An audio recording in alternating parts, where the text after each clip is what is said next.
तो hello student, देखते हैं हम लोग वेव ऑप्टिक्स का 2025 का 24 जनवरी शाम का इवनिंग का है क्वेश्चन पहले आप पढ़ लीजिए और फिर इसको ट्राई करिए। उसके बाद फिर हम लोग इस क्वेश्चन को करेंगे, तो पॉज करके आपको ट्राई करना है। तो देखते हैं question. A Young's double slit experiment, the three polarizer are kept as shown in figure. तीन पोलराइजर है, अगर आप देखें तो एक ये P1 है, ये P2 है और ये P3 है, ठीक है ना।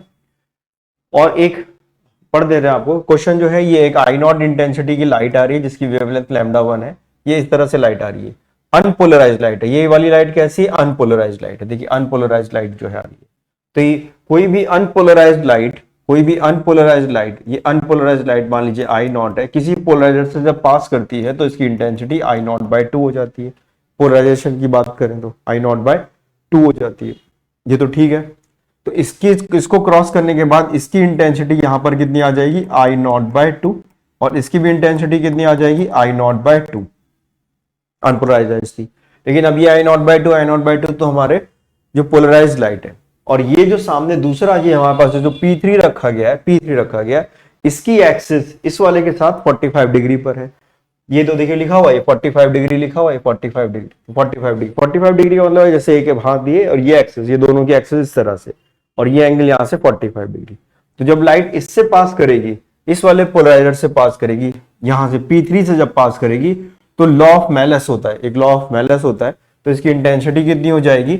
लॉ ऑफ मेलस के हिसाब से आई नॉट बाय 2 कॉस स्क्वायर 45। इनके बीच का एंगल कितना है? 45।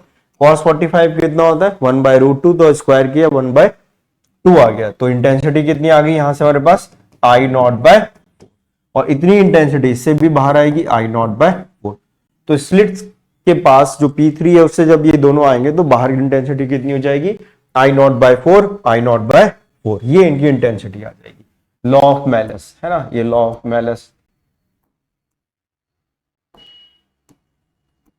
लॉ ऑफ मेलस जो होता है कि कोई भी अगर ऐसे रखा हुआ है हमारे पास, यहां से अगर लाइट आ रही है और इसकी एक्सिस पहले वाले के साथ अगर कुछ एंगल पे बना रही है तो आई की वैल्यू हो जाती है I equal to I1 cos square theta. Theta जो है वो दोनों के बीच की एक्सिस के बीच का जो एंगल है उसको हम लोग यहाँ पर कहते हैं, ठीक है।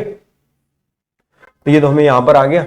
अब आप देखिए यहाँ पर इन दोनों की लाइट हमें यहाँ पे मिल गई, इंटेंसिटी मिल गई। तो यहाँ पर अभी इसकी भी इंटेंसिटी कितनी है? आई नॉट बाय 4, और दूसरे वाले की भी इंटेंसिटी कितनी है? आई नॉट बाय 4। दोनों की आई नॉट बाय 4 है। अब वो कह रहे हैं कि कितने डिस्टेंस पर, ठीक है, the intensity at a point P3 where the path difference between them is λ/3। तो λ/3 पाथ डिफरेंस हो जाए। तो इंटेंसिटी का देखिए जो रिजल्टेंट इंटेंसिटी, इनका सुपरपोजिशन होगा और एक रिजल्टेंट इंटेंसिटी आएगी। तो इंटेंसिटी की जो रिजल्टेंट वैल्यू है that I resultant will be equal to I1 plus I2 plus 2 times of root over I1 I2 cos delta phi. Delta phi क्या है? फेज डिफरेंस है। यहां पर I1 और I2 की वैल्यू यही लिखी हुई है, ये I1 लिखा है और ये I2 लिखा है, जो कि सेम वैल्यू है। cos फाई हमें निकालना पड़ेगा।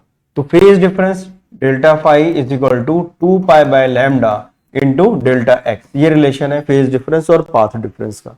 ये हमें कितना गिवन है? λ/3। तो लिख देंगे 2 पाई लैम्डा इंटू λ/3। तो ये वैल्यू कितनी आ गई? 2 पाई/3। तो फेज डिफरेंस हमारे पास कितना आ गया? 120 डिग्री। पाई/3 120 डिग्री। कॉस 120 की वैल्यू -½ होती है। ये वैल्यू हम लोग यहाँ पे पुट कर देंगे तो आई रिजल्टेंट कितना आ गया? I naught by 4 plus I naught by 4 plus 2 times of I naught by 4। तो ये आई नॉट बाय 4 का होल स्क्वायर इंटू कॉस, ये हो गया -½ ठीक है। तो -½ से ये आपने कैंसिल कर दिया, ये आई नॉट बाय 4 आएगा, उससे एक ये कैंसिल हो जाएगा माइनस की वजह से, ये माइनस भी तो है ना, तो ये और ये कैंसिल हो जाएगा। तो आई रिजल्टेंट कितना आ गया हमारे पास? आई नॉट बाय, तो ये रिजल्टेंट इंटेंसिटी वहां पर आ जाएगी। तो जहां पर पाथ डिफरेंस λ/3 है, वहां पे जो इंटेंसिटी आ रही है वो कितनी आ रही है? आई नॉट बाय 4 आ रही है। कितनी वैल्यू आ रही है? आई नॉट बाय 4। तो आंसर हमारे पास कितना आ गया? ये 2 वाला ऑप्शन करेक्ट है। तो इस तरह से ये वाला सवाल आराम से हम लोग कर लेते हैं। अच्छा सवाल था, तो आई होप समझ में आ गया होगा आपको। All the best and take care.